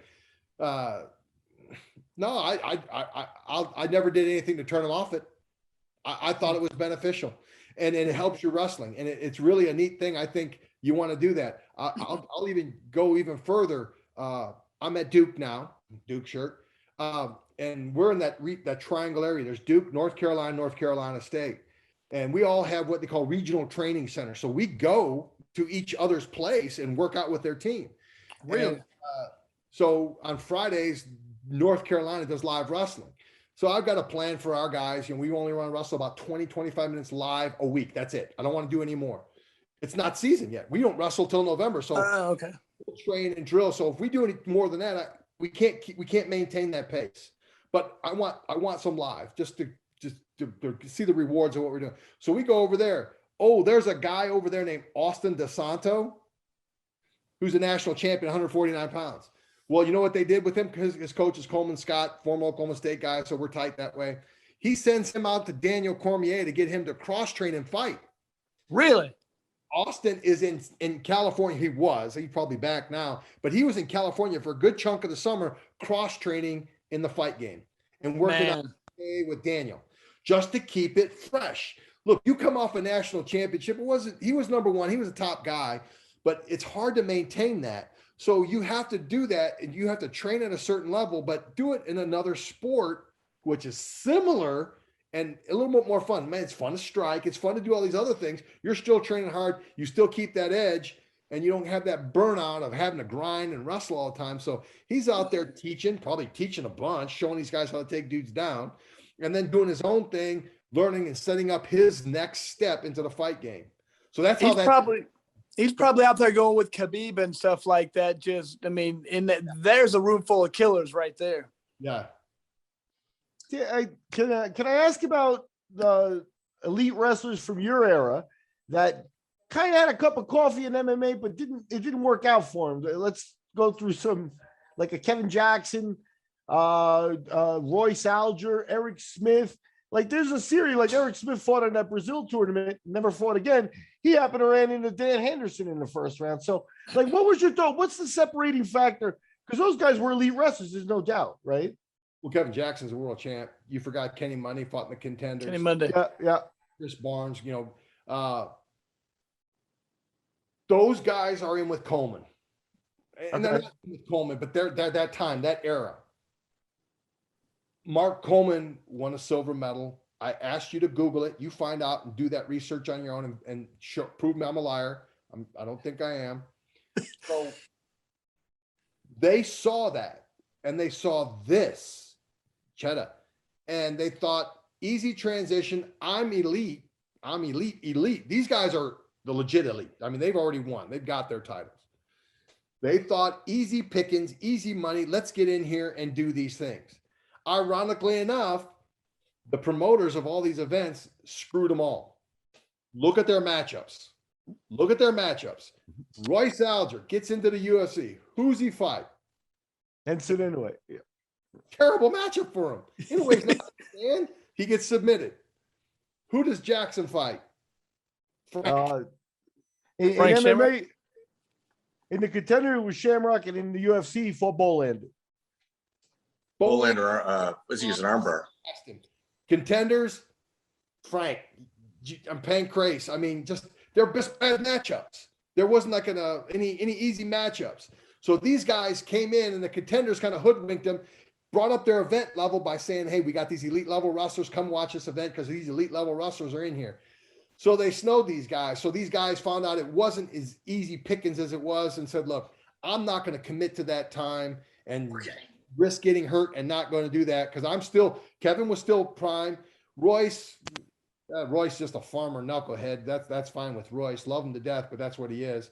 But, and Kenny thought easy money and stuff like that. And a guy like Matt Hume, who is a tremendous journeyman. He's a better trainer than he was a fighter, and he was a very good fighter. Absolutely.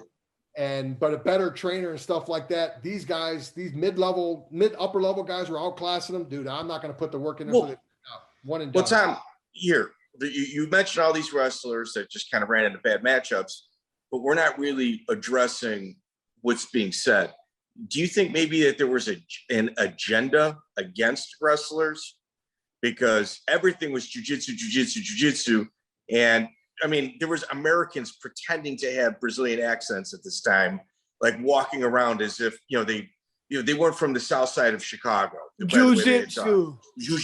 It's just like, I'm like, is there like a speech impediment? What's going on? It's taken place in the last 6 months. But they knew what they had. I mean, look, they had these guys coming in. They didn't have the foresight to want to cultivate these guys. These guys weren't coming in to be MMA champions. They saw it easy money, easy pickings. Okay. But they brought that one-time money coming in. If I'm a promoter and I can bring in a Kevin Jackson and pay him good money to build up an Ensign Inoue, that's a bad matchup. We know, personally, I think everybody on the screen knows that would have been a bad matchup. For a first-time guy, you throw him in there, get armbarred, big surprise. So that's and the matchmakers ask them, who are you working out with? And they're going, wrestler. And they're like, well, who are you doing your jiu-jitsu with? Oh, another wrestler. That's kind of what's going on. And here, let's talk about the elephant in the room. Dave Schultz. I mean, he was either he participated in a fake fight or he was hoodwinked into it. I kind of think he was duped, my personal opinion, based on the totality of the information I've seen. Mark Schultz. Mark Schultz. Mark Schultz. I apologize. That's brother. Mark Schultz. Yes, I apologize. No, you're good. It's kind of the same difference, but yeah, he was. I really believe he was. He was told something, and he's another one of those barrier breakers like Rico. He kind of backdoored in with those guys and would train with the jiu-jitsu people. So he had a working knowledge of it, and he felt he could be okay if that's how he was convinced into this fight. I don't know if they hoodwinked him and slacked off in the training or whatever, but he didn't like how his track. He talked about it. I'm relatively good friends with Mark, and when that all went down, he didn't have anything to say. He was legitimately hoodwinked. He felt he was legitimately hoodwinked and hurt. And also, like, let's talk about, like, it appeared like his feelings. I'm somebody that's just hard. That's a hard human being. That hurt his feelings. Like, having that on his record is just such an insult, like, to himself, that it bothers him. Like, that's something that haunts him. And I mean, he was told it was pro wrestling. Yeah, Mark's a different cat, different drummer. You know, I mean, when Dave was killed, that's his brother, and stuff like that. The first thing was, let's get Mark and find out. Let's watch Mark. Let's watch Mark. We don't know what's going to happen. Probably not good. Let's find him and let's, because Mark's a different cat, man. Just he good guy. Love him to death. We're really good, man. We could catch up. We have a good mutual respect, etc. But he's just a different cat. He's got it's a different beat, man. We're listening to rock and roll. He's got punk. I don't know. It's just different. I don't know. But just different. And yeah, I could see that. But that's a winner, man. That's an Olympic gold medalist. He's a world champion. He was helping these guys out. They talked him into this kind of thing. Hey, it's going to be this. And he was led to believe it was going to be this, and this. Going to have some fun. He's going to win. They're going to show him a good time down there in the jungle, etc. And kind of pulled it out. Boom, he lost. What? Yeah.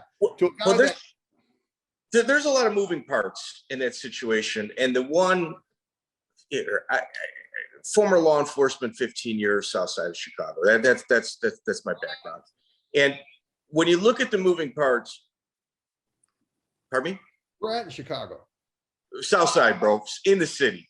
I'm not from a suburb. I'm from the city. 95th and Western. Yeah. So I lived off of Western, but I was in Chicago Heights. Route 30. And then, yes, Route 30. And then I went to Triton. I lived right off of First Avenue. I-90 and First Avenue. I know where that's at. That's where our training used to be. So here we go. So the Mark Schultz moving parts.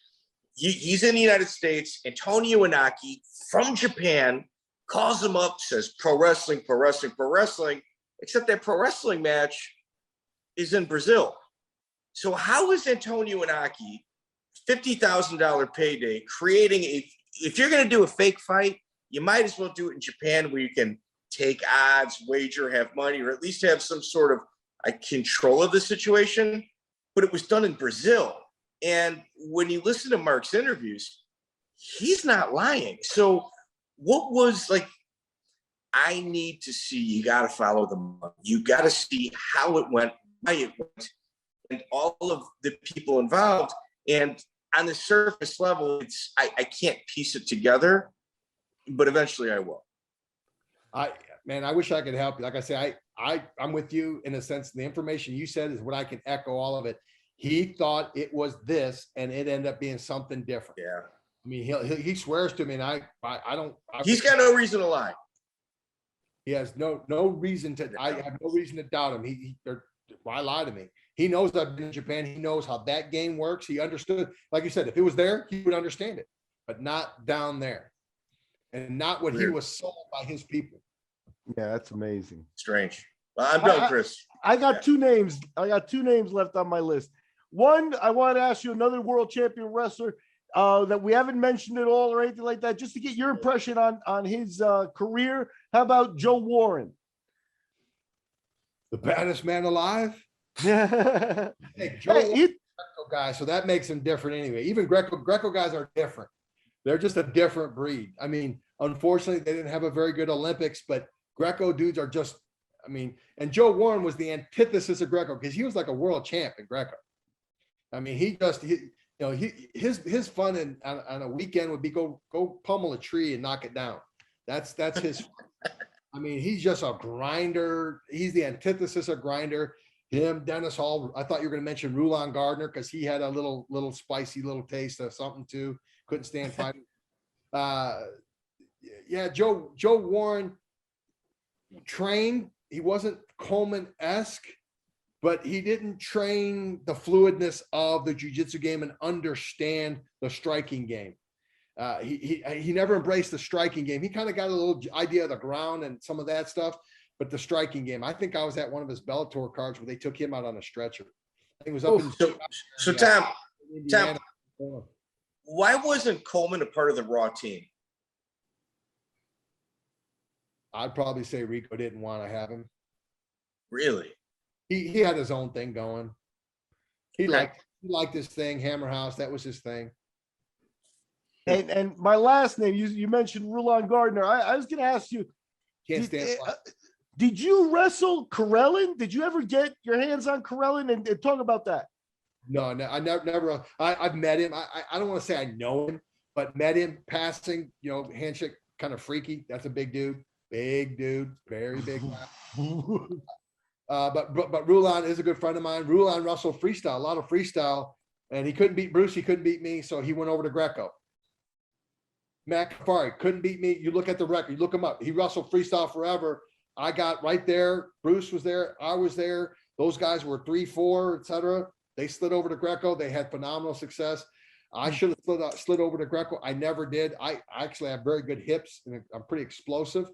But I just never did. I had this stupid knowledge. I want to beat the best guy, and I stayed with it. And that was my thing, because my rewards would have come to me because I beat that guy. And that was my thing. And I didn't, but I've learned a lot of valuable lessons and neat things and met some great people on the screen included. And so I'm good. I'm good with it. I can sleep at night.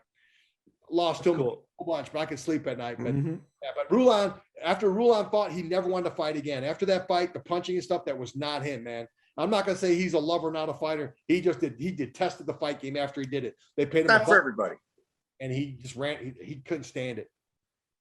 Yeah. Yep. No, that's it. Fair. Tom, I want to thank you very much for joining us, man. It's definitely a great blast from the past. Definitely a lot of information packed into this podcast that, I think people are going to love to